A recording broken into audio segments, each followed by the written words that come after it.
Amén. Amén. Amén.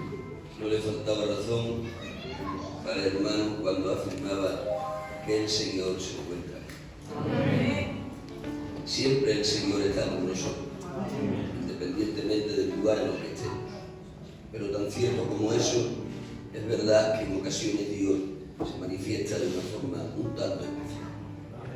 Son esas ocasiones en las que Dios se deja sentir a través de los sentidos. El conocimiento de saber que Dios está nos da tranquilidad, pero cuando el estar de Dios se deja sentir a través de nuestros sentidos, es como que la confianza se incrementa. Amén. Es para mí un honor el poder estar en esta tarde, en esta mañana, entre vosotros, poder ser parte de la ofrenda de este culto que a Dios tributamos y tener el privilegio envuelto en responsabilidad de compartiros un texto de la palabra del Señor.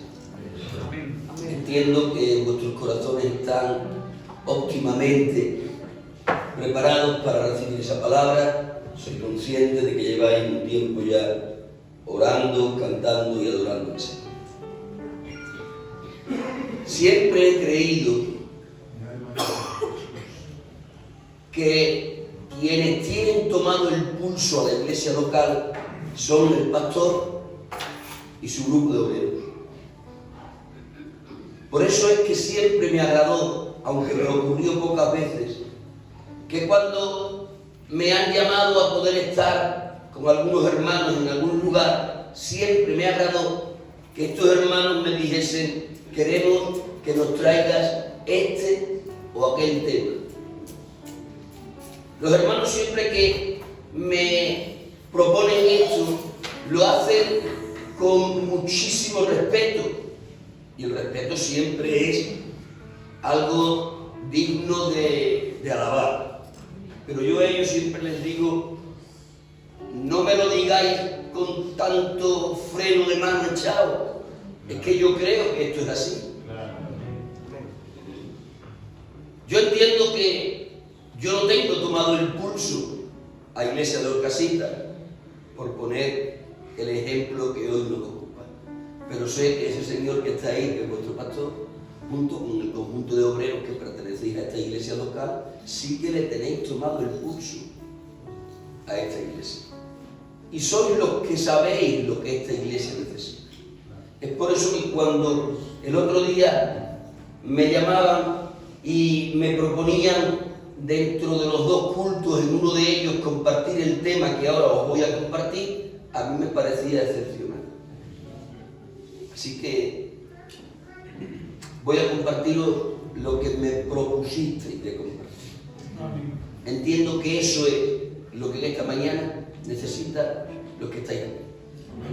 Amén. Acercaros conmigo al Evangelio según San Mateo, capítulo 16, versos 1 al 3, y después estaremos narrando lo que dice el verso 12 del capítulo 26 del libro de los Efesios.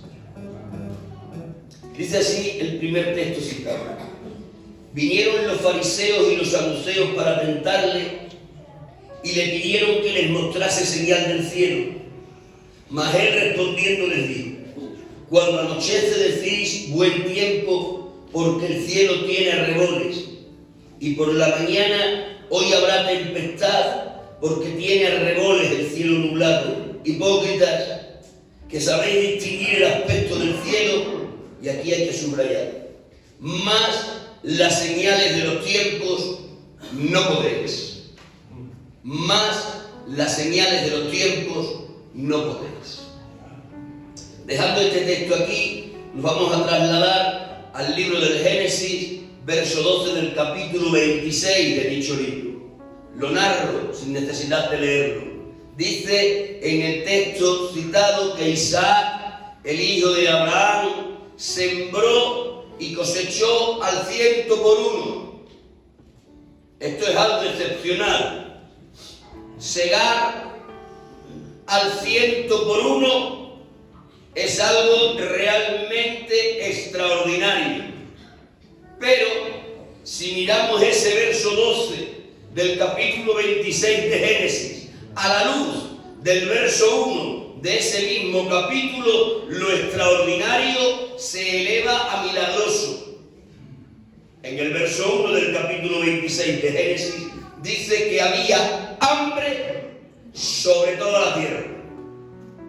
Es decir, que en un tiempo de penurias, en un tiempo de hambruna, Isaac sembró y cosechó al 100%. En base a estos dos textos os voy a predicar de los tiempos que vivimos y el Dios que tenemos. El título tuvo que necesariamente ser doble, sencillamente porque si lo hubiéramos hecho sencillo, si el título del mensaje tan solo hubiese sido los tiempos que vivimos, la consecuencia hubiera sido crear frustración y temor en el auditorio. Pero evidentemente ningún predicador que se precie puede tener como objetivo prioritario crear frustración y temor en la iglesia. Y yo, que me cuento entre esos, tampoco lo deseo. Es por esto que al primer título le tuve que sumar el segundo, el Dios que tenemos. Porque esta segunda parte va a ser la que nos va a equilibrar la primera. En la primera parte lo que va a imperar va a ser la frustración y el miedo. Pero en la segunda parte, cuando recordemos al Dios que tenemos, el recuerdo de ese Dios que sigue estando con nosotros nos va a equilibrar y va a impedir que la frustración o el miedo nos puedan consumir. De esto os voy a predicar. Los tiempos que vivimos, el Dios que tenemos. Comenzando por la primera parte, los tiempos que vivimos. Para hablarles acerca de esto, tengo que tomar como base el texto que hemos leído, y hay algo en este texto que se hace actual para nosotros. El Señor Jesús, frente a sus contemporáneos, en este párrafo aparece molesto, enfadado, diría yo. Tiene frente a sí a un auditorio que convive con él en mitad de aquel mundo. Y se enfada el Señor con ellos, porque aquel auditorio tenía la capacidad de distinguir las señales meteorológicas. Sabían cuando iba a llover y también predecían cuando iba a hacer buen tiempo. Sin embargo, no eran capaces de distinguir las señales de los tiempos que señalaban al que estaba predicándoles como el Mesías, como el Hijo de Dios enviado. Y Jesús se enfada y, entre signos de admiración, demuestra su enfado diciéndole: hipócritas, que sabéis distinguir las señales meteorológicas y las de los tiempos, sois incapaces de discernirlas. Entendiendo que Jesús es Dios y que por lo tanto en Él no hay sombra de variación, entendiendo que Él tiene el atributo de la inmutabilidad, es el mismo ayer, hoy y por los siglos, entendiendo esto, tenemos que decir que lo que a Jesús le enfadaba ayer, le sigue enfadando hoy y le va a enfadar también mañana.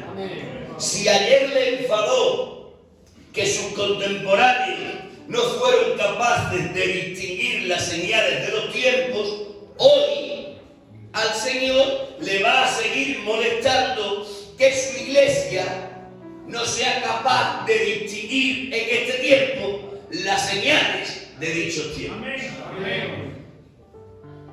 Así que, para evitar que el Señor se enfade, yo les voy a predicar de las señales de estos tiempos. Mirad, los tiempos se hace tan imprescindible que solo a través del conocimiento de las señales de los tiempos es que podemos cultivar una actitud que sea coherente con el tiempo en el que vivimos. Si nosotros no distinguimos las señales de los tiempos, tampoco seremos conscientes del tiempo en el que estamos viviendo. Y cuando alguien no es consciente del tiempo en el que vive, suele no tener la actitud correcta y coherente con dicho tiempo. A eso los señores le llaman un anacronismo. Un anacronismo es vivir de una forma incoherente al tiempo en el que uno está viviendo. Por aportar una ilustración que dé luz a lo que intento decir. Imaginen por un momento a un ciudadano del país de Ucrania que se encuentra en guerra, pero que este hipotético ciudadano no sabe distinguir el tiempo en el que se encuentra y por esto toma actitudes incoherentes con el tiempo y el país en el que está viviendo. Imaginen por un momento a este hipotético ciudadano saliendo a pasear por cualquier ciudad de Ucrania y en el momento en el que está paseando suenan las sirenas antiaéreas, pero él, como no sabe distinguir las señales, sigue paseando tranquilamente. El resto de los conciudadanos, al oír la señal antiaérea, corren despavoridos a buscar un refugio subterráneo. Los que corren despavoridos buscando un refugio subterráneo están siendo coherentes con el tiempo de guerra en el que viven. ¿Por qué? Porque saben distinguir el mensaje de la sirena.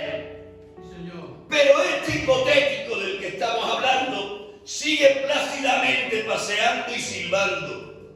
¿Y por qué es tan incoherente? Porque este no corre despavorido a refugiarse, porque no sabe distinguir el mensaje que la sirena está dando.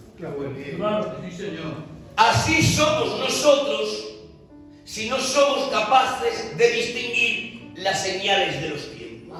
Si no distinguimos las señales de los tiempos, nuestras actitudes no tendrán coherencia con el tiempo en el que vivimos. Y hoy, en esta mañana, tengo que decirles, para despertar un limpio entendimiento, que el tiempo en el que estamos viviendo es el tiempo de la eutanasia, es el tiempo del aborto, es el tiempo de la ley trans, es el tiempo de la ideología LGTBI, es el tiempo del dinero virtual, es el tiempo de la Agenda 2030, es el tiempo de las guerras por doquier y es el tiempo de la inflación desbocada. Este es el tiempo en el que nos tocó vivir. Y si alguien me preguntase, ¿y qué nos importa a nosotros todo lo que acabas de enumerar? Yo diría, nos importa y mucho, porque todo lo que acabo de enumerar tiene su contraparte en el lenguaje profético. Cada una de las cuestiones que yo he citado están plasmadas en el lenguaje profético que nos enseña acerca de las señales de los tiempos. Por lo tanto, nos es necesario hablar de esto, aunque en ocasiones hablar de esto, matizándolo, choca con lo que es la muralla de nuestra cultura. Yo soy como vosotros, pertenezco al clan. Entiendo los respetos que me merecéis, pero el respeto no está reñido con la claridad. Es por esto que os voy a predicar con respeto sin restar un ápice de claridad. ¿A fin de qué? a fin de que todo lo que acabo de enumerar con su contraparte profética lo podamos interpretar como señales de los tiempos que nos ayuden a ser conscientes del tiempo que nos tocó vivir para después tener actitudes coherentes con dicho tiempo. ¿Cuántos me entendieron hasta ahí? Levanten su mano, digan amén. Amén. Comencemos por lo primero enumerado: eutanasia y aborto. Esto, que son leyes establecidas no solo en nuestro país, sino en todo el mundo occidental, son señales de los tiempos. Son señales que indican la proximidad del fin de los tiempos. Mirad, cuando hablamos de la eutanasia y del aborto, estamos hablando de dos leyes que abren de par en par las puertas a un espíritu de muerte que se ha de instalar en la sociedad. Y el hecho de que un espíritu de muerte se instale en la sociedad a través de esas leyes es una señal que nos indica el principio del fin de los tiempos.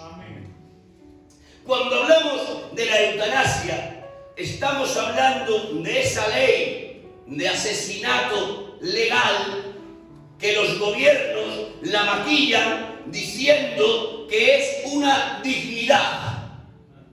Así la definen ellos. La eutanasia es la dignidad de la muerte. Satanás siempre supo vender veneno en frascos de perfume.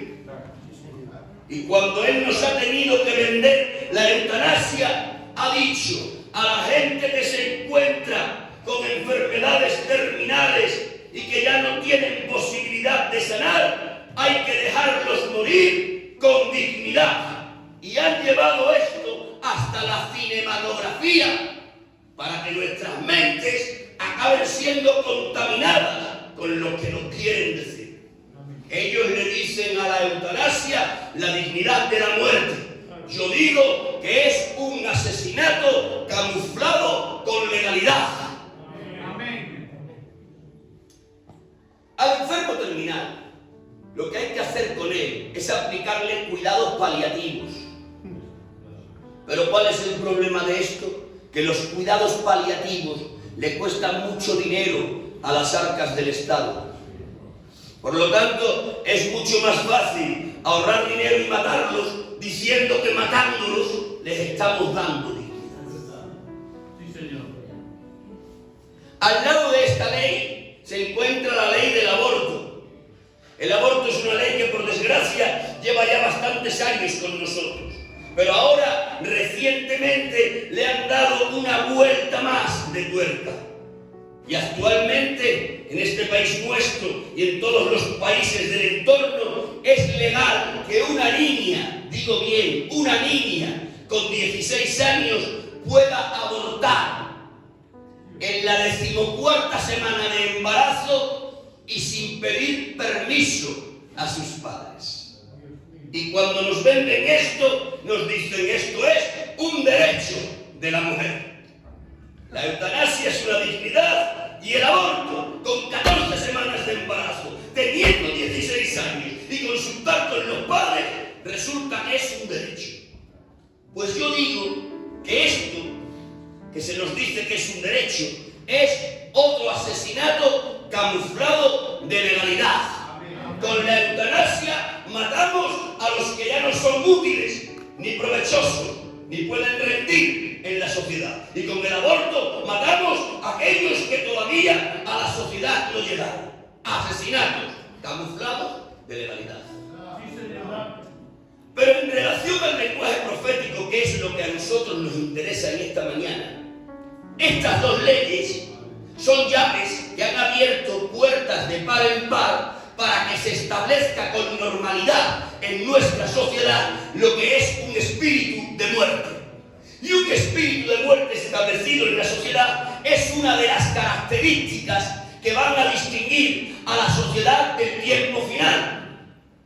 Pero esto no lo digo yo, esto lo dice el Espíritu Santo por la pluma del apóstol San Juan en el capítulo 6 de Apocalipsis, concretamente en el verso 4 y en el verso 8 de dicho capítulo. Ya sabéis vosotros que leéis la Biblia que en el capítulo 6 aparecen los famosísimos jinetes del Apocalipsis, los 4 jinetes del Apocalipsis.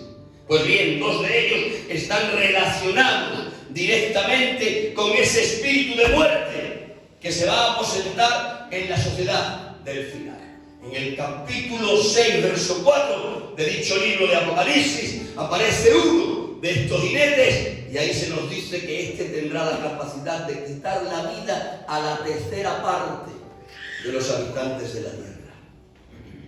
Y si vamos al verso 8, donde aparece el 4.º jinete de esta serie, encontramos que el nombre con el que se reconoce a ese jinete es muerte. Tanto un jinete como el otro nos están aventurando, nos están descifrando, nos están desvelando que en la sociedad del tiempo del fin habrá un espíritu de muerte aposentado, legalizado. Y yo digo, cuando tú veas la simiente del árbol, tienes que entender que el árbol está en ciernes. El árbol, con su copa y sus frutos, lo ves en Apocalipsis 6. Pero la simiente de ese árbol con copa y fruto que aparece en Apocalipsis 6, lo estamos viendo en simiente en nuestro tiempo, en leyes como la eutanasia y el aborto. Por lo tanto, cuando veáis la simiente, entended que el árbol está en ciernes. Con lo que quiero decir que la ley de la eutanasia y la del aborto también son leyes que nos están mostrando señales de los últimos tiempos, señales que nos dicen que el pistoletazo de salida ya se ha dado. Pero déjenme avanzar para terminar antes de comer. Además de la eutanasia y el aborto, he citado a lo que es la ley trans y la ideología LGTBI. Esta ley trans y esta ideología LGTBI lo que han implantado en nuestra sociedad es la inmoralidad legalizada. No pongo el acento en la inmoralidad. La inmoralidad existió desde siempre. Ya los griegos antiguos eran inmorales como pocos. Yo el acento lo pongo en la legalidad de la inmoralidad.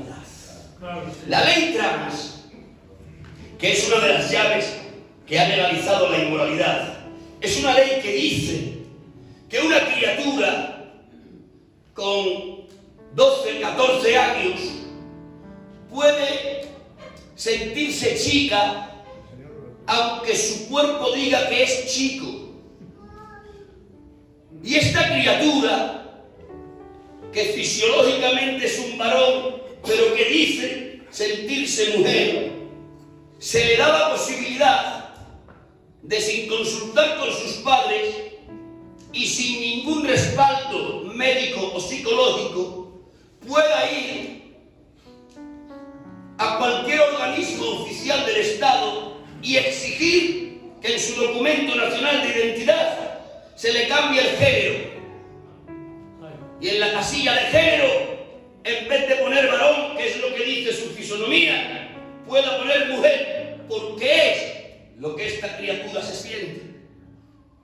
Y después de cambiar su género en el documento nacional de identidad, empezará la hormonación.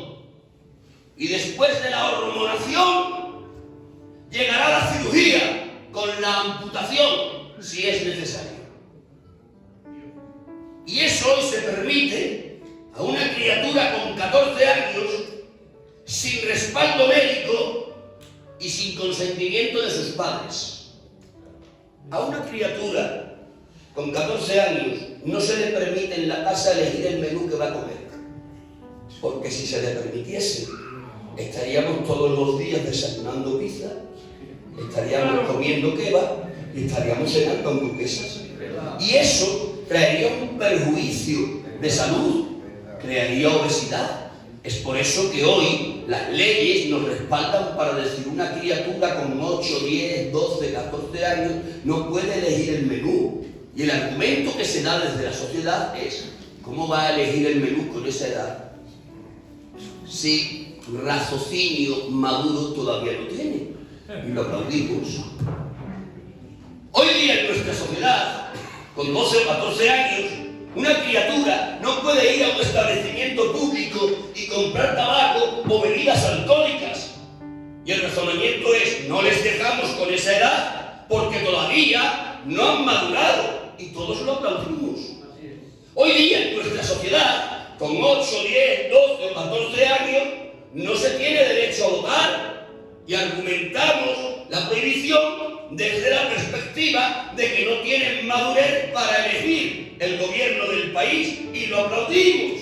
Pues bien, en este país, donde una criatura no puede votar, donde no puede elegir el menú, donde no puede comprar tabaco ni bebidas alcohólicas porque no tienen madurez en el raciocinio, sin embargo decimos que sí son lo suficientemente maduros como para una decisión tan trascendental como cambiar de género y de sexo. Es de locos, pero es la ley que tenemos. Al lado de esta ley está la ideología LGTBI. Yo he definido la ideología LGTBI como la religión del momento, la religión inquisitiva del momento. Y digo inquisitiva porque piensas como dice esa ideología, o te conviertes en un paria, en un marginal de la sociedad. La ideología LGTBI nos dice, entre otras muchas cosas, que el sexo y el género no tienen que ver. Biológicamente, eso es un desacierto. Moralmente es una aberración. El sexo y el género no tienen que ver. Uno, en el sexo puede ser varón, pero en el género puede ser mujer. Eso biológicamente no puede ser. Pero esta ideología ha implantado algo que está contrario a la ciencia y que además es una aberración. Ahora bien, ¿por qué la ley trans y la ideología LGTBI nos vende todo esto? Porque lo que se pretende es legalizar la inmoralidad. De hecho, la han legalizado. Y este hecho, legalizar la inmoralidad a través de estas leyes, es la señal de los tiempos de la que yo les tengo que hablar. ¿Por qué? Porque la sociedad del final de los tiempos tendrá un distintivo mayúsculo y será la inmoralidad legalizada. No lo digo yo, lo dijo Jesús. El Señor Jesús, en cierta ocasión, dejando caer una señal, dijo: a la sociedad a la que yo vuelva será una sociedad semejante a lo que fue la sociedad de Sodoma y Gomorra y a lo que fue la sociedad de Noé. El Señor Jesús ha mencionado a dos sociedades que tendrían similitudes con la sociedad de su regreso. ¿Y qué denominador común tenía Sodoma con el tiempo de Noé? ¿Qué denominador común tenían esas dos sociedades? La inmoralidad legalizada. ¿Os acordáis de Sodoma? Allí está Lot, el sobrino de Abraham. Han aparecido dos ángeles bajo forma humana. Son ángeles, pero Lot cree que son humanos. Y siendo hospitalario como era el sobrino del patriarca, les ha dado cabida en su casa. Conocéis sobradamente la historia. Dice que toda la población de Sodoma se fue a la casa de Lot. Y llamó a la casa de Lot. Y le hicieron una proposición. Saca a tus huéspedes, les queremos conocer. Esa expresión, les queremos conocer, en el lenguaje bíblico, era una expresión cuyo significado es queremos mantener relaciones de intimidad con ellos. Toda una ciudad queriendo mantener relaciones con dos hombres que realmente eran ángeles, pero para ellos eran hombres. Hay que hacer una pregunta, Lot, ¿por qué no fuiste a denunciar la pretensión de todos estos? Y si Lot nos pudiera responder, diría, ¿por qué no puedo? Porque esto aquí es legal. Claro, Señor. Así es. El problema de Sodoma no era tanto la inmoralidad como la legalidad de la inmoralidad. Qué bien. Pero desde Sodoma, y me cansé a ver a la sociedad de Noé. En la sociedad de Noé la inmoralidad también estaba legalizada. ¿Sabéis vosotros que Dios enjuició a la sociedad de Noé y mandó un diluvio, que era la forma del juicio divino? Ahora bien, ¿por qué mandó Dios un juicio en forma de diluvio? Sencillamente porque la sociedad del tiempo de Noé vivían en un sinfín de pecados. Y cuando la Escritura nos tiene que hacer una narración de los pecados que provocaron el juicio de Dios, entre ellos aparece un pecado que aparentemente no es pecado. Aparece un pecado dentro de los muchos pecados que tenía aquella sociedad, que lo define de la siguiente manera el texto sagrado. Y se casaban y se daban en casamiento. Y ante eso nos tenemos que detener y preguntar, pero si casarse y darse en casamiento no es pecado, ¿por qué lo incluyes entre los pecados que provocaron tu juicio? El casamiento, que es el matrimonio, no lo has instituido tú, lo has sacralizado tú. Pero si el Señor nos pudiera responder, diría, yo sacralicé el matrimonio de hombre con mujer y de mujer con hombre. Lo que están haciendo esto es un matrimonio de hombres con hombres y de mujeres con mujeres. Y eso, en el tiempo de Noé, estaba legalizado. Y el Señor Jesús ha dicho, cuando veáis una sociedad parecida a la del tiempo de Sodoma y parecida a la del tiempo de Noé, sabed entonces que mi regreso está por llegar. Es decir, que la sociedad a la que va a volver el Señor va a ser una sociedad donde la inmoralidad estará legalizada. ¿Saben ustedes de alguna sociedad donde se permita el matrimonio homosexual? ¿Conocen ustedes de alguna sociedad donde está al límite de legalizar la pederastía? ¿Es esta nuestra sociedad?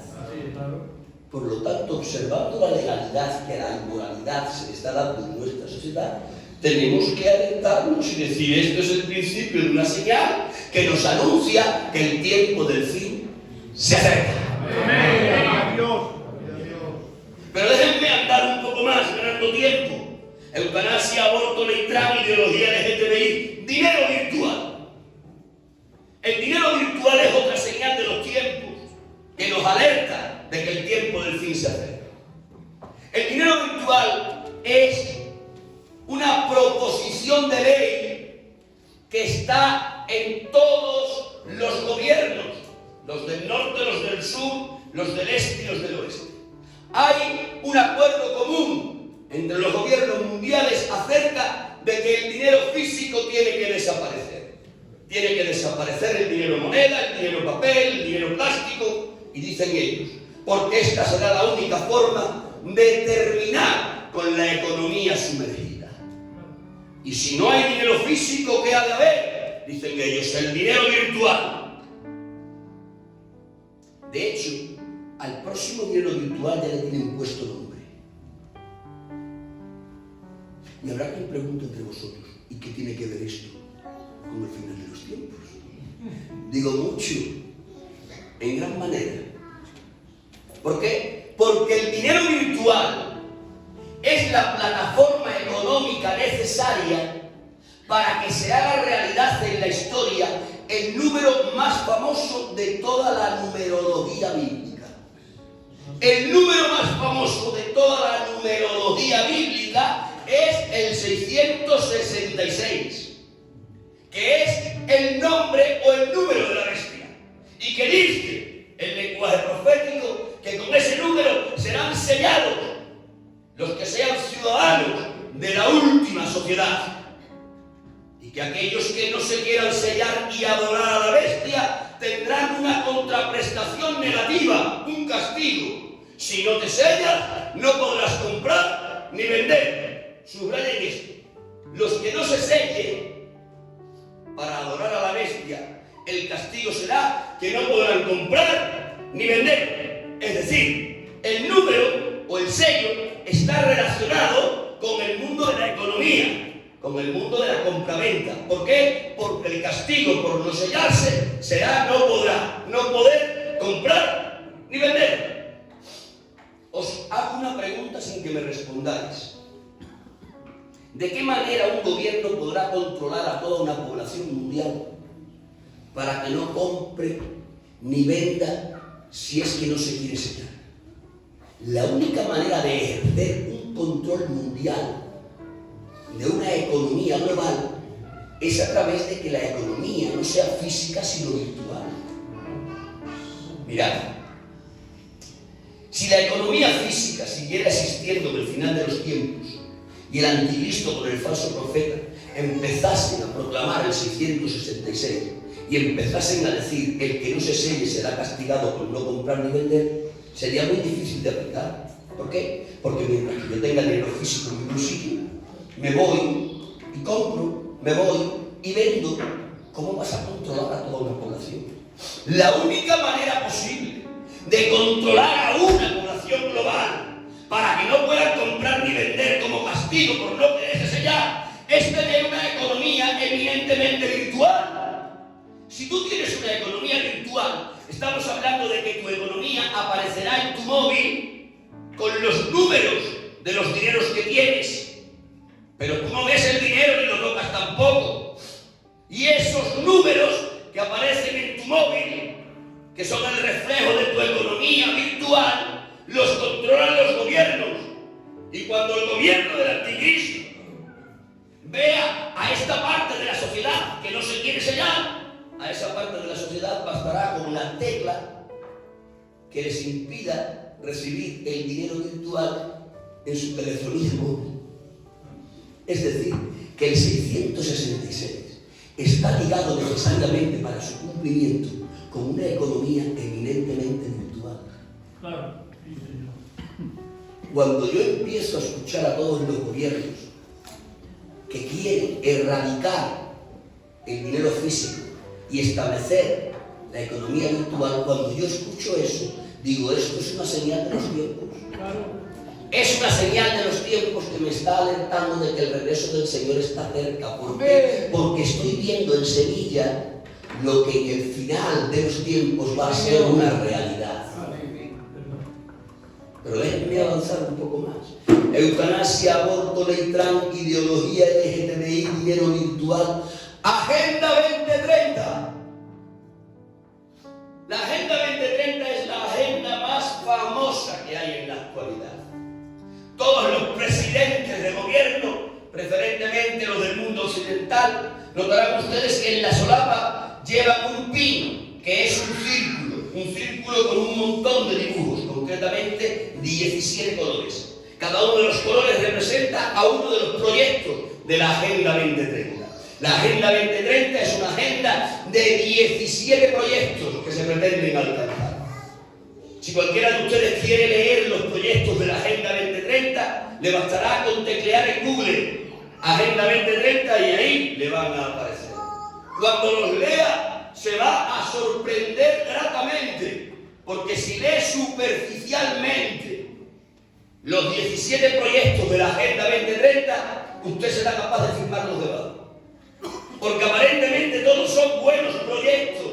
Algunos de ellos se titulan como erradicar el hambre en el mundo. A ver quién nos firma eso. Pero cuando uno empieza a profundizar y lee la letra pequeña de esos 17 proyectos, se da cuenta que en la Agenda 2030 se dan cita lo peor del comunismo y lo peor del fascismo.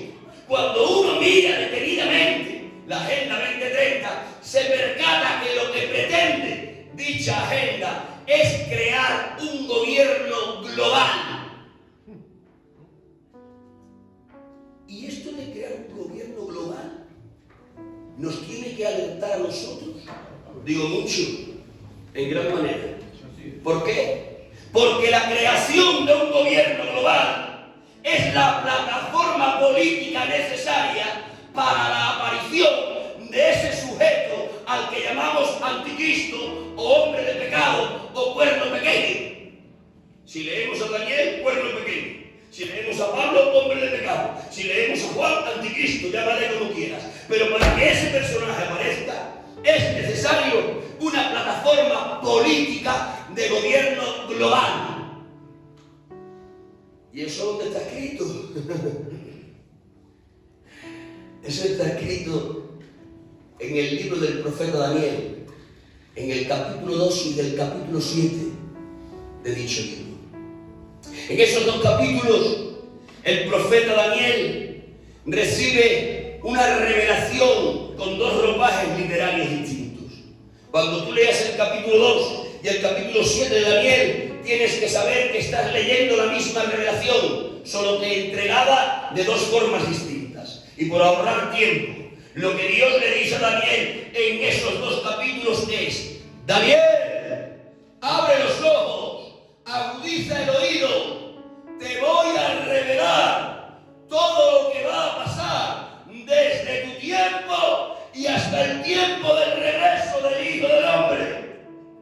Ahí es poco la revelación que Dios le va a dar a Daniel. No hay revelación más amplia que la que Dios le dio a Daniel.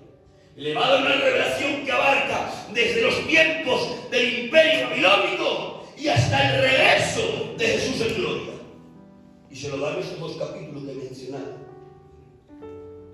En un capítulo se lo da a través de un sueño que tiene Nabucodonosor, donde hay una estatua con diferentes metales. Y en el capítulo 7 se lo da con un sueño que le entrega el propio Daniel, donde ve bestias diferentes una de la otra, una serie de 4 bestias y una cuarta que tiene implícita una quinta. No tengo tiempo para poderles explicar minuciosamente esos dos capítulos. Podríamos estar aquí no hasta la comida, hasta las cenas, pero yo lo voy a sintetizar. Lo que Dios le dice a Daniel a través de esos dos sueños es: Daniel, préstame atención. Tú vives en los tiempos del Imperio Babilónico, a la cabeza del cual está Nabucodonosor. Escucha, Daniel, caerá el Imperio Babilónico. Y cayó. Dice: pero mira, Daniel, detrás del Imperio Babilónico se levantará el Imperio Medo-Persa, con Ciro el Grande a la cabeza. Pero escucha, Daniel, el Imperio Medo-Persa caerá también. Tras de él, Daniel, se levantará el Imperio Griego, con Alejandro Magno a la cabeza. Pero escucha, Daniel, el Imperio Griego caerá también. Préstame ahora atención, Daniel, porque el cuarto imperio que se levantará será el Imperio Romano, con los Césares a la cabeza. Y escucha, agudiza el oído. El Imperio Romano con los Césares a la cabeza caerá también. Pero de que este imperio caiga, estate atento, porque llegará un momento en que este cuarto imperio resucitará. Y en los días de los reyes del cuarto imperio resucitado, en esos días el Hijo del Hombre volverá. Teniendo nosotros presente esta profecía, tenemos que inspeccionar la historia. Vemos en la historia que el Imperio Babilónico cayó. Vemos que cayó después del Imperio Medo-Persa, tras de este cayó el Imperio Griego, tras de este cayó el Imperio Romano. Y ahora, aquí hay que estar expectantes, nosotros como iglesia, a la resurrección del cuarto imperio, que es el Imperio Romano. La iglesia tiene que estar con los ojos como platos, con el oído agudizado, para empezar a discernir cuándo va a resucitar el Imperio Romano. ¿Por qué? Porque en los tiempos de la resurrección del cuarto imperio, el Hijo del Hombre volverá. ¿Cuándo empezó a resucitar el Imperio Romano? El Imperio Romano empezó a resucitar en el 1948, al terminar la Segunda Guerra Mundial. Todavía no ha terminado esa resurrección. Les tengo que aclarar que la resurrección del Imperio Romano es paulatina. Pero el comienzo de dicha resurrección, como les digo, fue en 1948, al terminar la Segunda Guerra Mundial. Los que estudiáis la historia sabéis que cuando la Segunda Guerra Mundial terminó, se levantó una institución internacional llamada la ONU, que hoy día permanece. Y cuando la ONU se levantó de las cenizas de la Segunda Guerra Mundial, las mentes pensantes de la ONU dijeron: hay que sacar una ideología a la sociedad, una ideología que combata al fascismo y al comunismo. ¿Por qué? Porque el comunismo y el fascismo dieron a luz la Primera y la Segunda Guerra Mundial. Entonces dijo la ONU: hay que lanzar una idea que combata a estas dos para no caer en otra guerra mundial. ¿Y cuál fue la idea que sacó la ONU? La globalización. Yo hoy digo: viva la globalización. Vosotros decís lo que queráis. Yo digo que viva la globalización porque todos los que estamos aquí prácticamente hemos sido parte de este periodo de tiempo. Todos los que estamos aquí somos una generación posterior a la Segunda Guerra Mundial, es decir, somos los hijos de la globalización. La globalización ha sido realmente buena. La globalización nos ha traído el bienestar social, la globalización nos ha traído la clase media, la globalización nos ha traído el mejor repartimiento de las riquezas. Ahora bien, ¿qué es la globalización? ¿Qué ha dado a luz todo esto?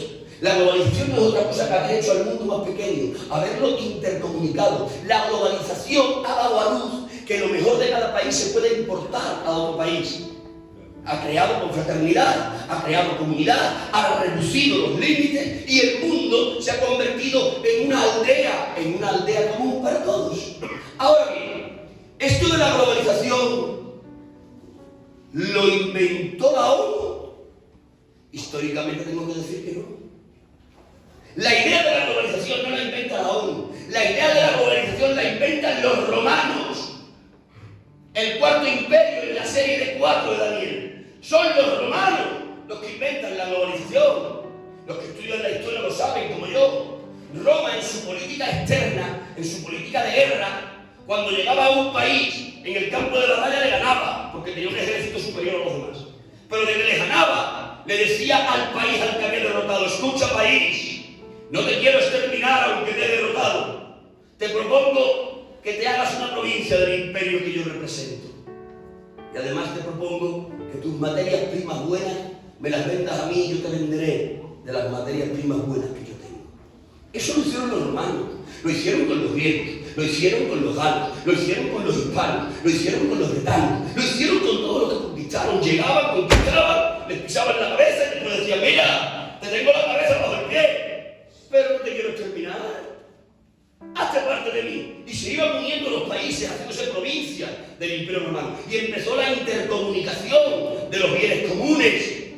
Y por eso Roma fue un imperio tan espléndido. Es decir, que los padres de la idea de la globalización, aunque no la llamaron así, fueron los romanos. Por lo tanto, cuando nosotros al terminar la Segunda Guerra Mundial vemos que vuelve a salir a la escena la idea de la globalización, en esa idea de la globalización lo que nosotros tenemos que discernir es el espíritu de Roma. La globalización es la resurrección del espíritu romano. Por lo tanto, en 1948 comienza la resurrección de Roma. Y Daniel recibió de Dios que cuando el cuarto imperio resucitase, había que tener los ojos como platos, porque en los días de los reyes del cuarto imperio resucitado aparecería el Hijo del Hombre en las nubes del cielo. Por lo tanto, a partir de 1948 la iglesia tiene que estar con los ojos como platos. Pero escuchad bien, eso que comenzó en 1948 se pretende completar en el final de la Agenda 2030. Porque la Agenda 2030 es la culminación de lo que comenzó en 1948. En el 1948 empieza la globalización. La Agenda 2030 proclama el gobierno global. ¿Qué es un gobierno global? Es un imperio. Ahora pregúntenme ustedes a mí, ¿qué era Roma? Un imperio. Pero la Roma imperialista empezó como imperio, digo no. La Roma imperialista empezó como reino, después pasó a ser república y terminó siendo imperio. ¿Ven? Hubo un proceso. De igual manera también hay un proceso de 1948 al final de la Agenda 2030. Estamos en el límite, en la frontera del gran cambio, porque lo que propone la Agenda 2030 es un imperio global. ¿Para qué? Para terminar con las carencias de la globalización. Voy a intentar explicar esto, que parezco más un político que un predicador. Lo que pretende la Agenda 2030 con el gobierno global es, dicen ellos, terminar con las carencias de la globalización. La globalización, con todo lo buena que ha sido, que ya lo hemos dicho, tenía carencias. ¿Por qué? Porque al hacerse el mundo más pequeño, un problema que aparecía en una esquina del mundo acababa afectando al mundo entero. ¿Por qué? Porque el mundo ha entrado en la globalización. Por eso es que cuando hubo el caos en el Banco Americano, en el 2008, afectó al mundo entero 3 meses después. Por eso es que cuando hubo un virus en Wuhan, en China, a los 3 meses afectó al mundo entero. Por eso es que cuando hubo terrorismo en las Torres Gemelas, rápidamente ese terrorismo se extendió al mundo entero. ¿Por qué? Porque el mundo globalizado tiene muchas virtudes y algún defecto. Y ahora dicen los de la Agenda 2030, para terminar con los defectos de la globalización hay que establecer un gobierno global, es decir, un nuevo imperio. Y ese nuevo imperio, según Daniel 2 y 7, ese nuevo imperio es el escenario político necesario para que aparezca el pueblo pequeño. Así lo dice Daniel en el capítulo 7 del libro que lleva su firma. Por lo tanto, cuando nosotros estamos viendo la Agenda 2030, no podemos ver sencillamente una agenda política, estamos viendo una señal de los tiempos, una señal de los tiempos que nos dice: ¡Iglesia! Esa agenda proclama la culminación de la resurrección de Roma, y Daniel recibió de Dios que cuando resucitase el cuarto imperio estuviésemos alerta, porque en los días de esos reyes el Hijo del Hombre volvería en las nubes del cielo. ¿Cuántos me entendieron hasta ahí? Digan amén. Amén. Pero déjenme avanzar. Eutanasia, aborto, ley trans, ideología LGTBI, dinero virtual, Agenda 2030, guerras. Guerras por doquier. Ucrania con Rusia, la más famosa, que estamos padeciendo. Es una guerra mundial en miniatura, que nadie les engañe. Lo que está ocurriendo ahí no es un conflicto entre 2 países, es un conflicto entre 2 bloques. Estados Unidos, anglosajones y la OTAN por un lado, y Rusia, China, y se sumará próximamente la India por otro lado. Es una guerra mundial en miniatura. Pero no solo hablamos de Ucrania y de Rusia, podríamos hablar también del conflicto en ciernes que hay entre China y Taiwán, pero podríamos hablar de Israel con los palestinos, pero podríamos hablar de Corea del Norte con Corea del Sur. ¿Qué dice Mateo capítulo 24? Cuando oigáis de guerras y de rumores de guerra, sabed que el fin se acerca. Amén.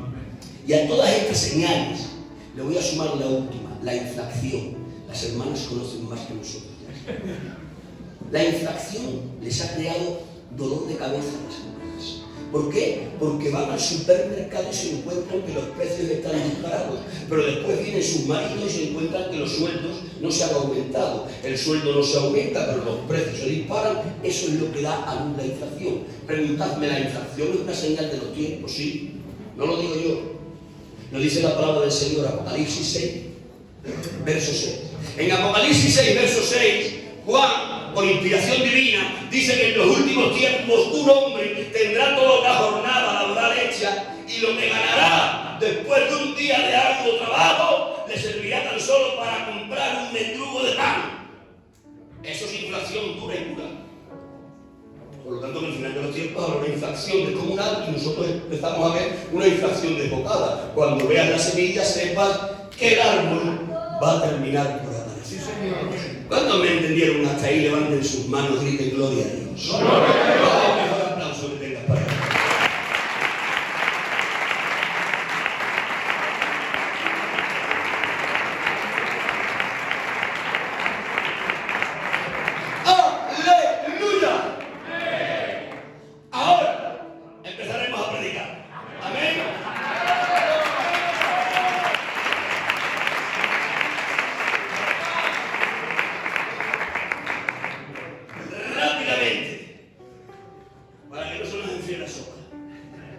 Hasta aquí hemos visto los tiempos en los que vivimos. Estos son los tiempos en los que vivimos, que nadie les engañe.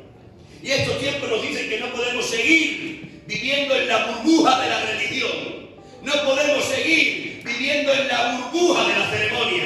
No podemos seguir viviendo en el eslogan de que un buen culto hemos tenido. Se terminó.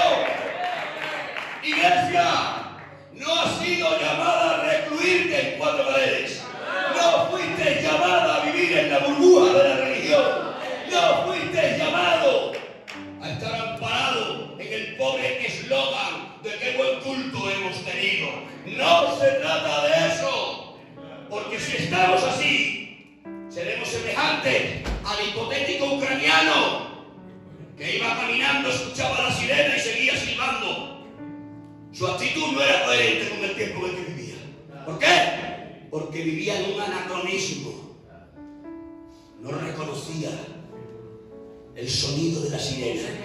Cuando la iglesia en estos tiempos sigue recluida en la ceremonia, en el que buen culto hemos tenido, cuando sigue recluida la iglesia en la burbuja de la religión, es porque esa iglesia es como ese hipotético ucraniano.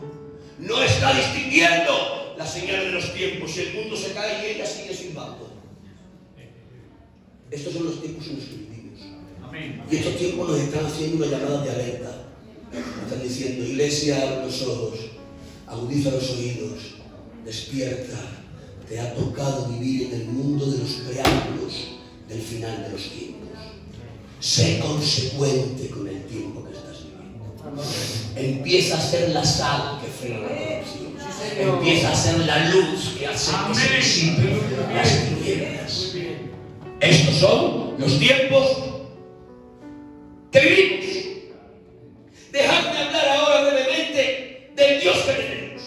Quiero recordaros el Dios que tenemos. ¿Para qué? Para que no os asusten los tiempos que vivimos. Estos son los tiempos que vivimos. Tenemos que aceptarlo y tenemos que ser coherentes con el tiempo que nos toca vivir. Ahora bien, para que nuestra coherencia no sea maltratada por el miedo, dejadme recordaros al Dios que tenemos.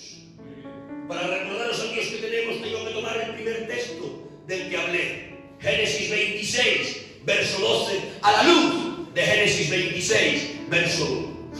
En el verso 1 del capítulo 26 de Génesis se nos dice que había hambre sobre toda la tierra.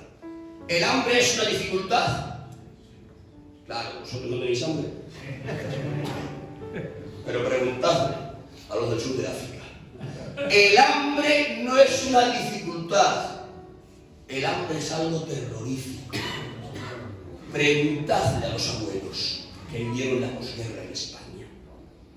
Pues bien, esto que es terrorífico, el hambre, que es una adversidad descomunal, es lo que había en el tiempo de Isaac, el hijo del patriarca Abraham. Y en un tiempo de hambre, en un tiempo de adversidad descomunal, dice que él sembró y cada semilla que sembró la cosechó por 100 semillas. Dios de mi vida. Mirad, si le preguntamos a un agrónomo y le decimos: oiga ¿usted qué entiende de agricultura? ¿Una cosecha del 100 por 1 es algo habitual, es algo cotidiano, es algo normal? Y el señor experto en agricultura dirá: ¿qué dices, chaval? Una cosecha del 100 por 1 es algo hiper, mega excepcional. Eso prácticamente no ocurre, pero puede ocurrir en tiempos de bonanza, en tiempos donde hay mucha abundancia. Pero si ahora le preguntas al agrónomo: ¿puede usted? Y una cosecha del 100 por 1, no en tiempos de bonanza, sino en tiempos de hambre, el agrónomo dirá: eso es imposible.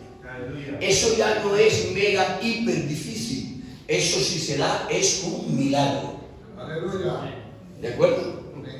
Pues bien, Isaac, en tiempo de hambre, de adversidad, ha sembrado y ha cosechado al 100 por 1. Es decir, que en la adversidad él ha cosechado un milagro.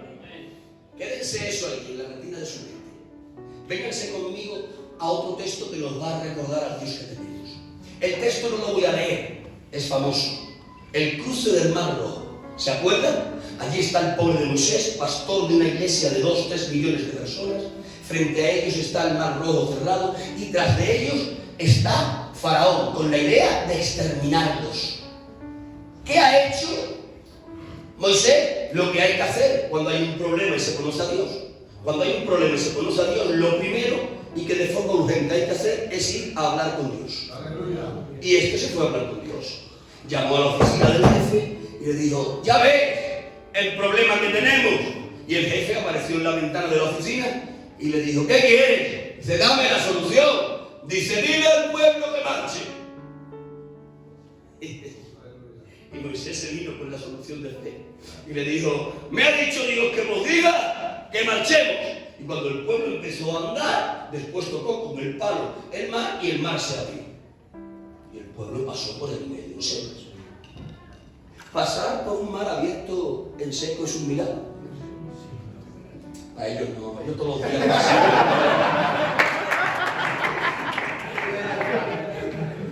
Nosotros estamos acostumbrados a ir todos los días a los mares, se abren, esto es lo mismo, una vulgaridad. Nosotros aquí por casi no estamos acostumbrados. Más que llegar ya los mares se van abriendo, los ríos. Pasar por mitad de un mar abierto en seco es un milagro. Amén. Ahora bien, ¿en qué circunstancia se dio el milagro?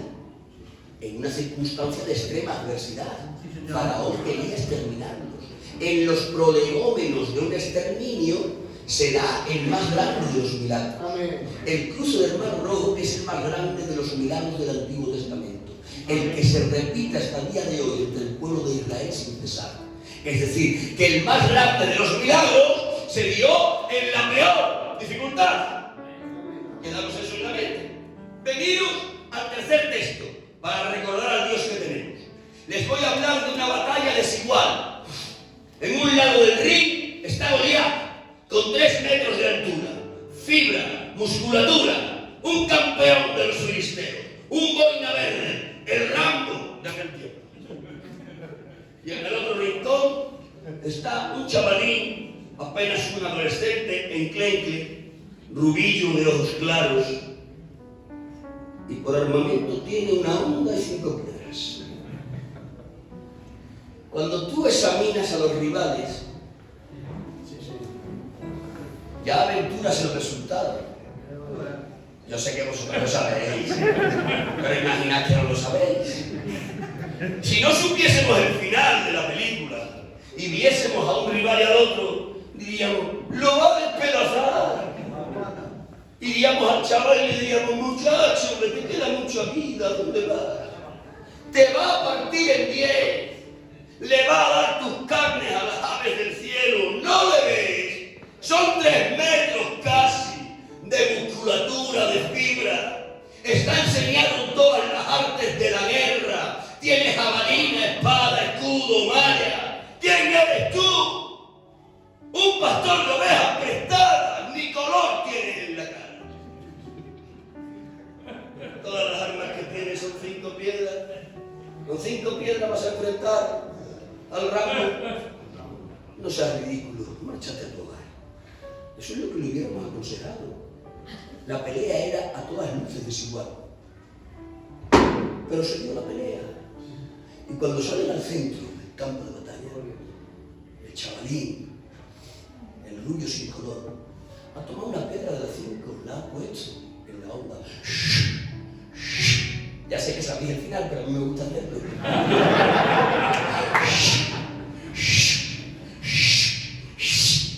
Ha salido la piedra.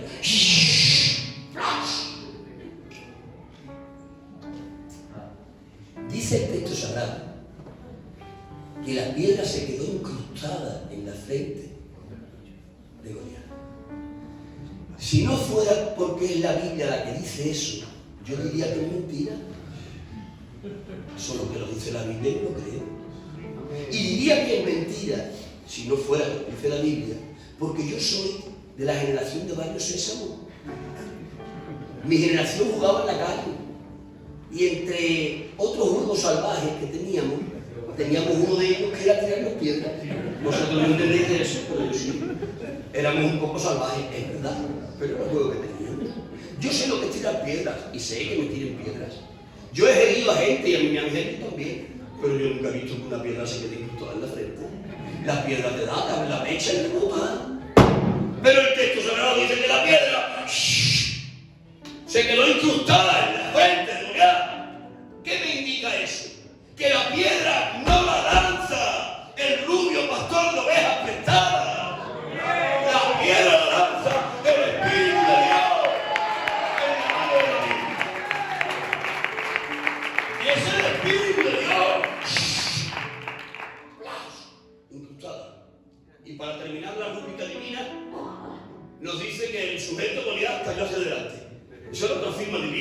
todo diciendo, esto es un milagro. ¿Por qué? Porque si a uno le dan con una piedra en la frente, oiga, vamos a ser serios. Vamos a ser serios. Si a uno le da una piedra en la frente, uno cae hacia atrás. ¿Sí o sí? Claro. Pero es que le dan en la frente, se le queda y cae hacia adelante. Es Dios dejando otra vez su firma, diciendo, no os equivoquéis, no es David, soy yo que lo está haciendo.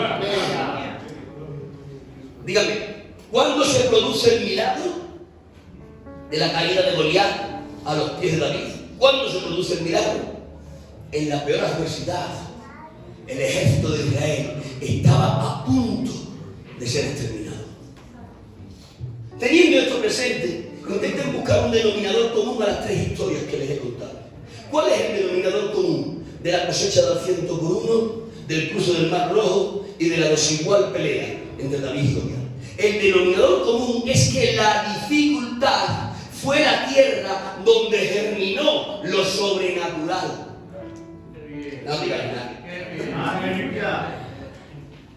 El denominador común es que en mitad de la dificultad se produce el milagro. ¿Qué digo entonces? Digo que la tierra preferida de Dios para hacer milagros es la tierra de la dificultad. La tierra de la dificultad es donde germina la simiente del milagro de Dios. Los tiempos que vivimos son tiempos de dificultad, ya lo hemos enumerado. Pero a Dios, cuando lo miro desde la perspectiva divina, digo benditos tiempos, digo sí, porque estos tiempos de dificultad que estamos viviendo guardan las coordenadas para ser la tierra fértil donde germine lo sobrenatural de Dios. Acepta estos tiempos, pero acéptalos sin olvidarte de quién es tu Dios. Estos tiempos de temores, estos tiempos de incertidumbres, estos tiempos de inmoralidades, estos tiempos de demonios, estos tiempos de adversidades son la tierra fértil en la que va a germinar la semilla de lo sobrenatural en Dios. Estate preparado, abre tus ojos, se escucha de lejos, viene lo milagroso en el Señor.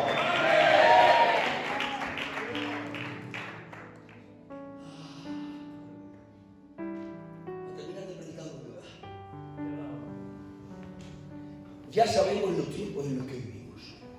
Ya hemos recordado al Dios que tenemos. La pregunta imposible de evadir es, ¿qué hacemos ante estos tiempos que nos han tocado vivir, sin olvidar al Dios que tenemos? ¿Qué hacemos?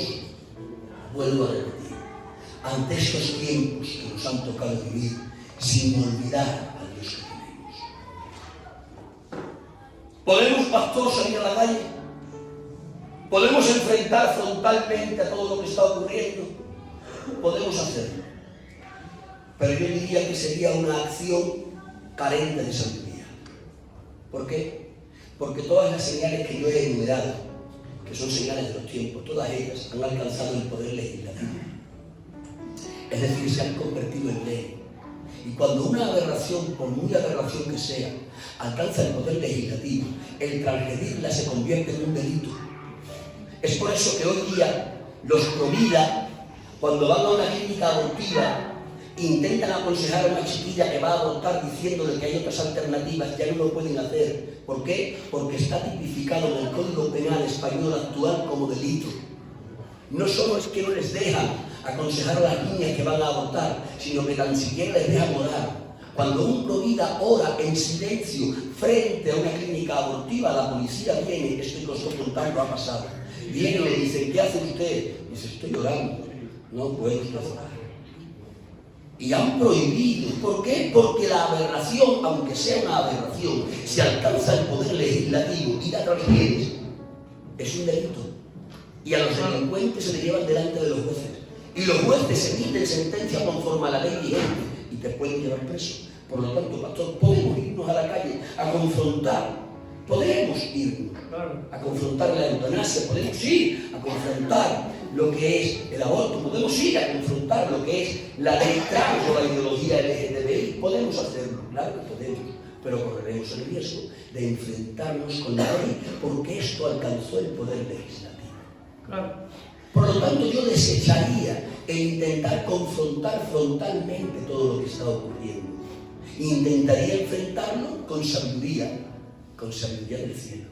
Amén. ¿Saben quién nos enseña la sabiduría del cielo para confrontar lacras sociales que han alcanzado el poder legislativo?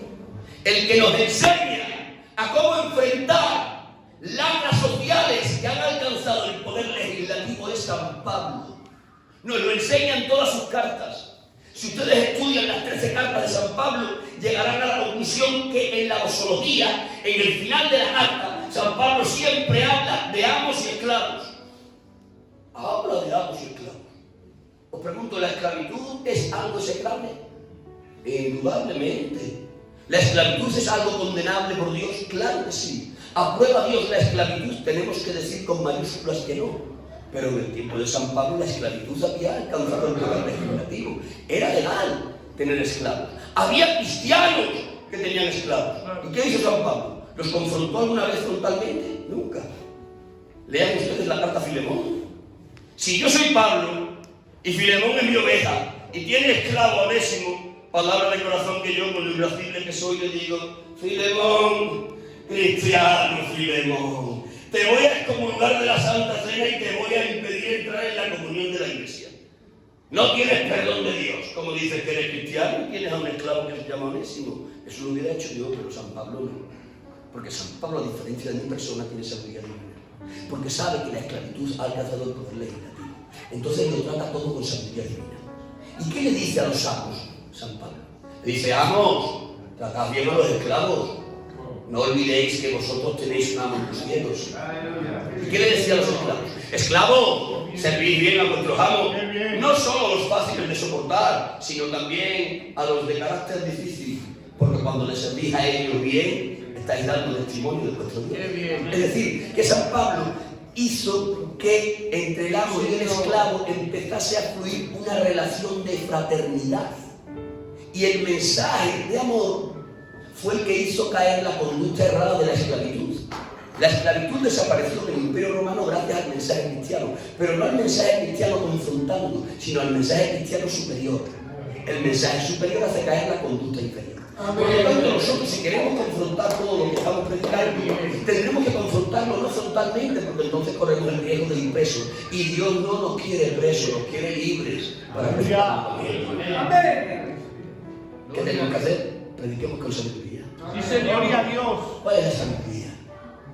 ¿Me dejáis predicaros? Amén. Amén. Pues venga, ahora de verdad que os voy a predicar. Bajo mi criterio, lo que tenemos que hacer en estos tiempos más que nunca es incrementar la intimidad con Dios. Cuidar como nunca a la familia. Tenemos que interceder, tenemos que evangelizar, tenemos que enseñar y tenemos que hacer obra social. Eso creo que es lo que tiene que hacer la Iglesia. Dejadme enumerarlo brevemente. Lo primero que tenemos que hacer nosotros es incrementar nuestra intimidad con Dios. Lo primero para hacer nosotras es incrementar nuestra intimidad con Dios. Lo primero para hacer es crecer en nuestra comunión con Dios. Nada va a pasar de bueno si previamente no hay relación con aquel que nos ama. Lo primero de todo es tener relación con Él. Esta regla de oro ya la enseñó Jesucristo cuando llamó a los 12 apóstoles al ministerio apostólico. Dice que les llamó ¿para qué? Para que estuvieran con Él. Y después para predicar, para echar fuera demonios, para sanar enfermos. Pero eso era posterior, no era para estar con Él. Lo primero que hay que hacer si queremos hacer algo en la sociedad es incrementar nuestro tiempo de estar con Él. La pregunta es obligada: ¿cuánto tiempo pasas con Él? No tienes conversaciones con Dios, tienes telegramas. Y teniendo telegramas que no conversaciones, tú nunca vas a hacer nada en esta sociedad. No como creyente, no como hijo de Dios. Para hacer algo como hijo de Dios tienes que incrementar tu intimidad con Dios. ¿Qué tiempo pasas con Dios? Yo te voy a hacer una proposición en este tiempo. Duplica el tiempo que pasas con Dios. ¿Qué horas? 15 minutos, yo te invito a que ores 30. ¿Qué horas? Una hora, yo te invito a que ores 2. ¿Qué haces? Una vez al mes, yo te invito a que hagas 2. ¿Qué haces? 2 sábados en la semana, yo te invito a que hagas 3. ¿Cuántas noches pasas en vigilia para el Señor? Una del mes, yo te invito a que hagas 2. el tiempo. Sí, señor. Sí, sí. ¿Por qué? Porque solo se puede servir a Dios si previamente se le conoce. Y solo se le puede conocer a Dios si se tiene intimidad con Él. Muy bien. Pero después del incremento de la intimidad, lo segundo para hacer en sabiduría será cuidar a la familia.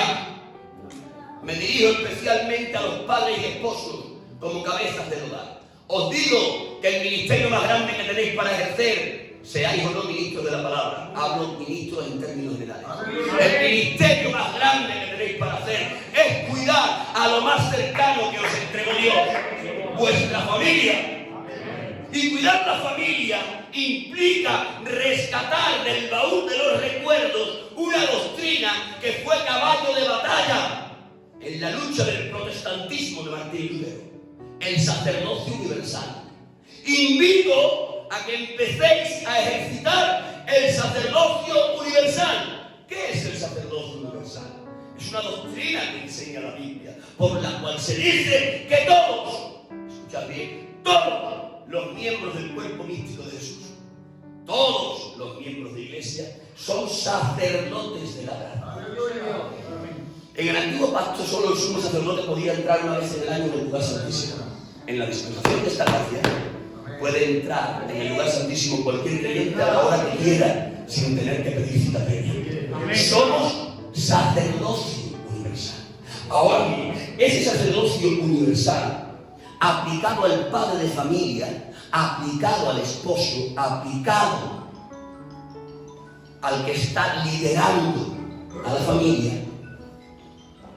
ese sacerdocio universal aplicado a ti, se traduce en que tú te tienes que convertir en la continuación del ministerio pastoral en la casa. Ojo, Dios, no me lo... Ese señor es el pastor de ustedes. Todos ustedes como padres y esposos tienen que ser en su casa la continuación del ministerio pastoral. ¿Qué estoy diciendo? Estoy diciendo que ya es el momento de desterrar la falsa doctrina que dice que esto de ministrar espiritualmente en los hogares es cosa de apóstoles o de profetas o de evangelistas o de pastores o de maestros. Eso es mentira. Espiritualmente tú puedes ministrar en tu casa como padre y esposo, siendo siempre la continuidad del ministerio pastoral. El ministerio pastoral es la autoridad establecida y tienes que tener confianza en ti para ministrar a través de ti en tu hogar. ¿De qué te estoy hablando? Te estoy hablando de que te preocupes de tu mujer y de tus hijos. En cuanto a su vida espiritual, te estoy preguntando, ¿sabes cuánto tiempo ora tu mujer al día? ¿Sabes si acaso tus niños pequeños se están acercando al Señor? ¿O todo tu tiempo lo inviertes en estar en el mercadillo, en emplear en lo chino y en ver televisión que no te da provecho? Hoy te quiero quitar las ganas de comer y te quiero producir insomnio con lo que te voy a decir. Si tú no te preocupas de tu mujer y preferentemente de tus hijos en edad escolar, en este tiempo te estarás convirtiendo en el colaborador pasivo de Satanás. No te he equivocado. He dicho lo que he dicho y lo voy a volver a repetir. Si tú como padre y como esposo en este tiempo no te estás preocupando de tu mujer y especialmente de tus hijos en edad escolar, si no te estás preocupando de su vida espiritual, tú en tu pasividad te estás convirtiendo en el colaborador pasivo de Satanás. Tus hijos que van al colegio van a ser expuestos a enseñanzas de inmoralidad que han alcanzado el régimen de legalidad. Va a haber horas lectivas en las que tus hijos van a recibir información que no deberían de recibir. Les van a contaminar su mente virgen e inocente. Algunos podrán decir, me voy a por mi hijo, lo saco del colegio, no vuelvo a ir más. No podrás hacerlo. Está dentro de las horas lectivas. Si vas a por el niño y lo saca, el director del colegio te va a denunciar a las asistentes sociales y estas te van a llevar delante del juez y corres el riesgo de perder la patria potestad y será peor el remedio que la enfermedad. No puedes evitar que vayan. Ahora bien, si no puedes evitar que vayan, preocúpate de que cuando vayan preparados. Tienes que hacer cultos familiares. Tienes que orar con tu mujer, con tus hijos, tienes que aprender a orar. Te tienes que levantar de orar, tienes que tomar historias de la Biblia y tienes que empezar a enseñarles lo que dice la palabra del Señor. Tienes que empezar a introducir en sus mentes los antídotos para que cuando vayan a enfrentarse con esos demonios que les van a enseñar, tengan el antídoto suficiente para rechazar todo lo que les dicen. Pero si tú no haces eso, y obligatoriamente tienes que dejar que tus hijos vayan, si no haces eso, eres el colaborador pasivo de Satanás. Quiera Dios si eso te persiga y te haga cambiar la propuesta. Muy bien. Te tienes que preocupar de tu familia. Así es. Primero la intimidad, después la preocupación del núcleo familiar. ¿Qué es lo tercero que tenemos que hacer? Lo tercero que tenemos que hacer en este tiempo como iglesia es interceder. La intercesión es una de las herramientas, de las armas del Calvario más olvidada. El Calvario es un arsenal de armas. Pues entre ellas está la intercesión. Y la intercesión es una de las armas más olvidadas del arsenal de la cruz. ¿Qué es interceder? Interceder es ponerse en los zapatos de otro y pedir en favor de él.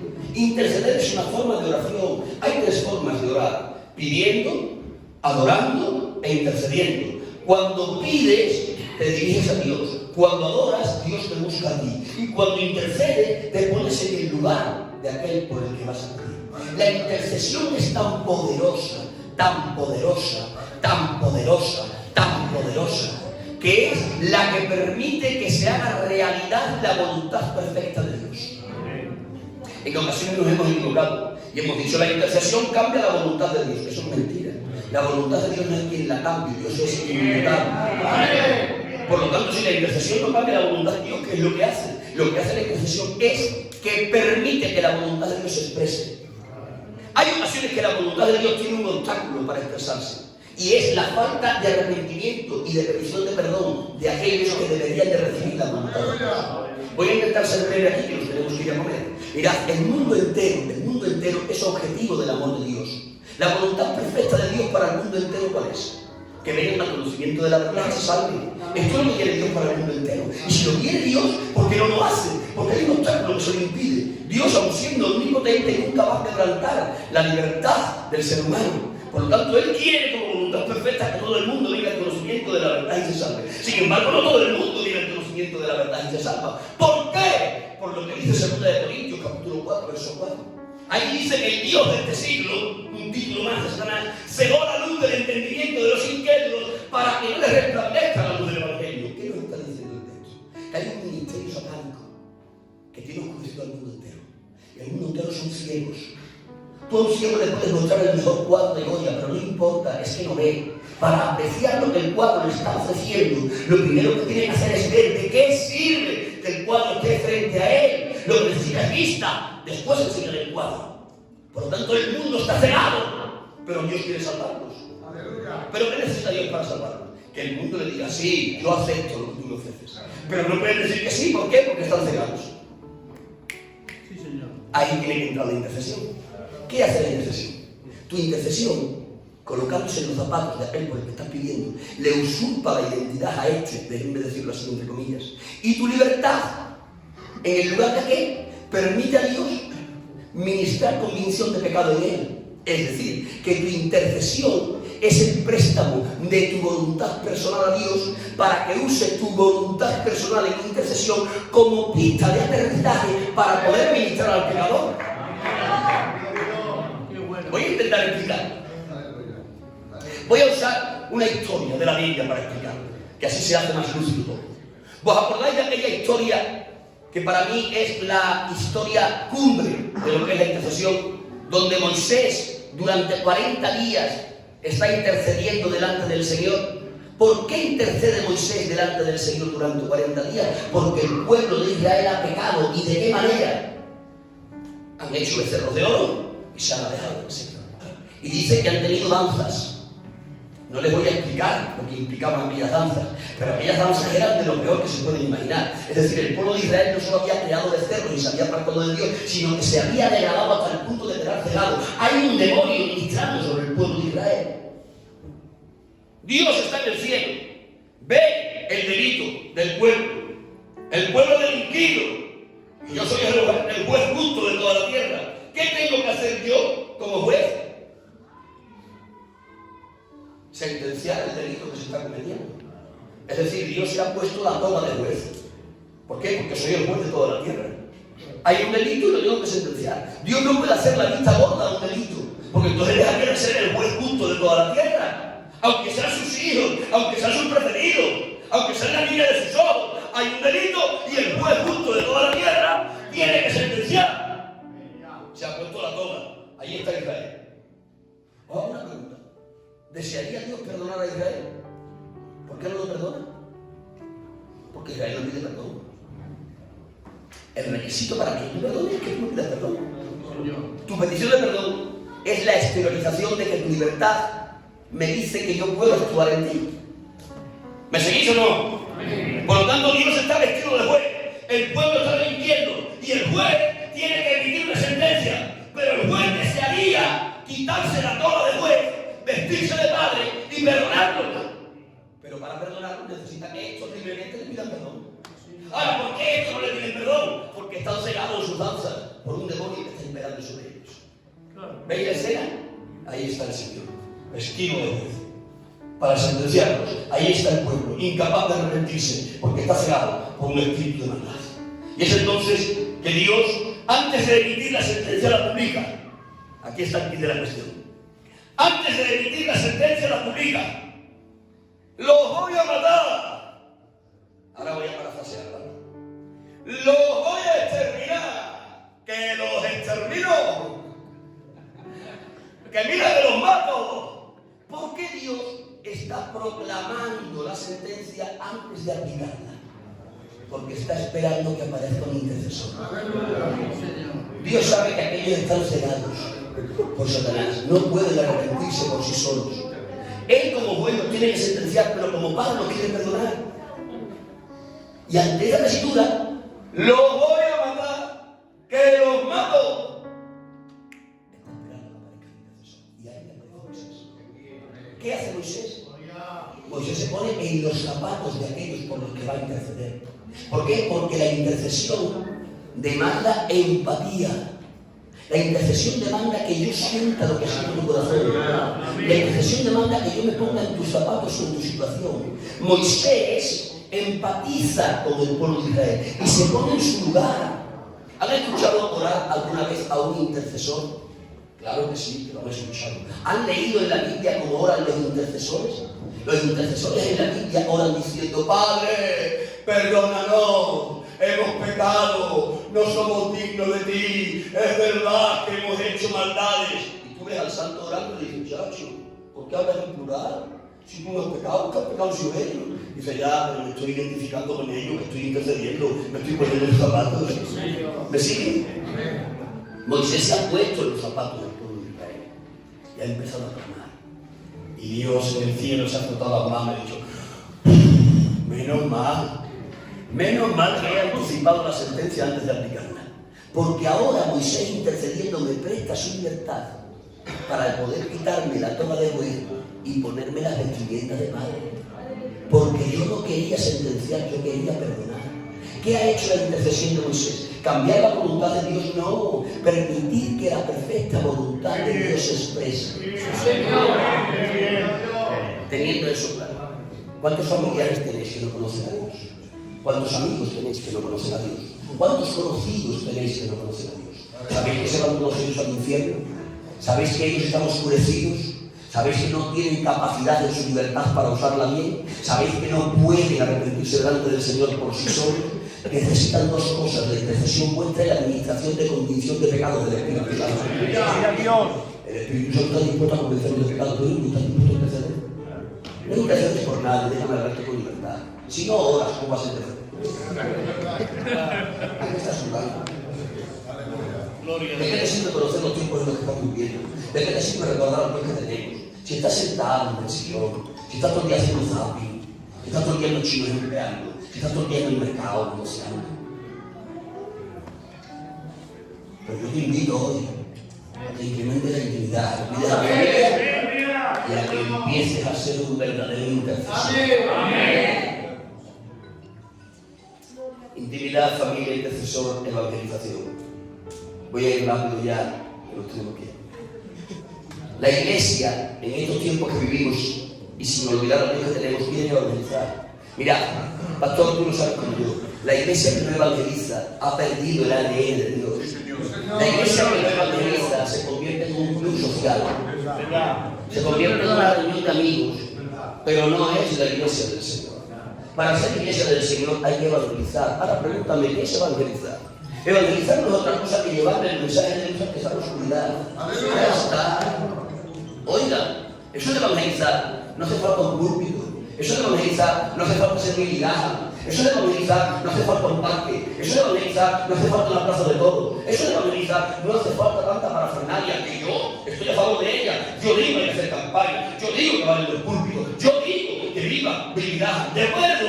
Pero digo que la esencia de la evangelización no está ahí. La esencia de la evangelización está del uno al uno. La iglesia, uno por uno, es la que quiere evangelizar.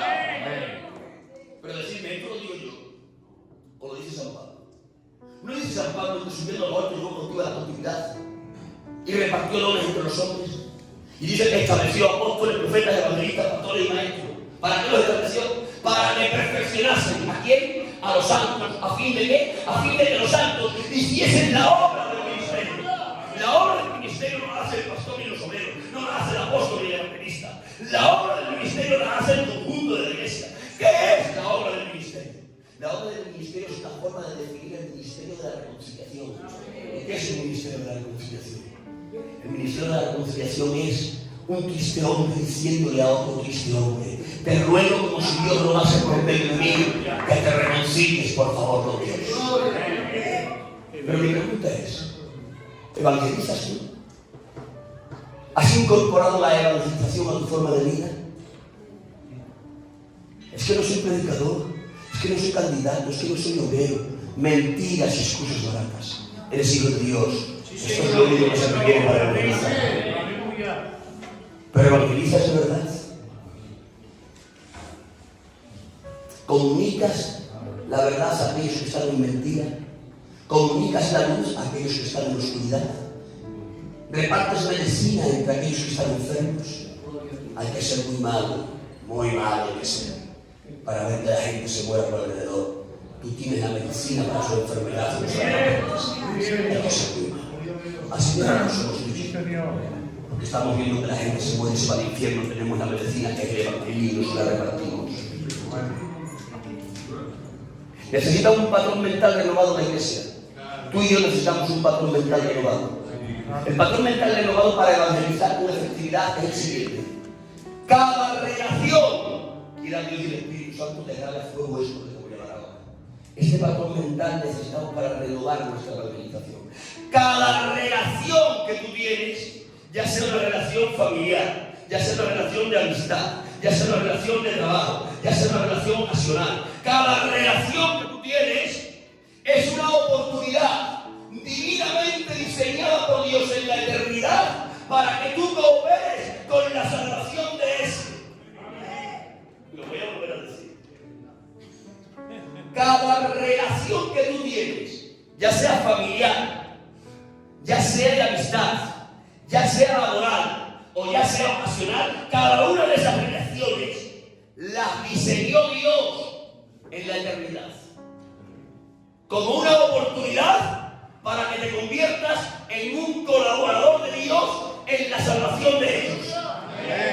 Lo que estoy diciendo es que cuando tú y yo vayamos al peluquero, en el peluquero no tenemos que ver a aquel que nos afecta el pelo, no tan solo eso. En el peluquero tenemos que ver una oportunidad diseñada por Dios en la eternidad para que tú y yo colaborásemos con Dios en la salvación del peluquero.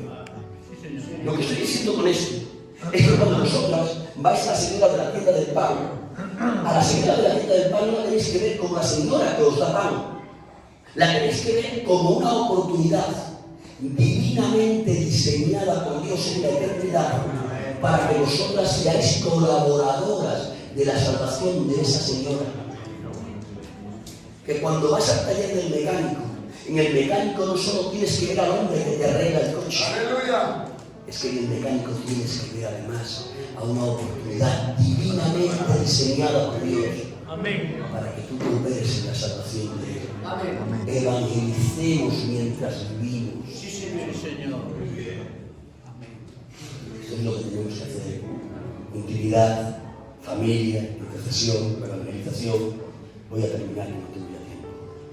Enseñanza. Aquí voy a ser breve por ahorrar tiempo.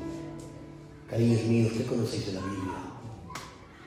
¿Cuántos años llevas? ¿5, 10, quizás 2 décadas, 30 años? Te preguntaría a los que tienen 5 años, ¿cuántas veces habéis leído la Biblia de Génesis a Apocalipsis? Te preguntaría a los de 10, ¿en cuántas ocasiones completaste la Biblia de tapa a tapa?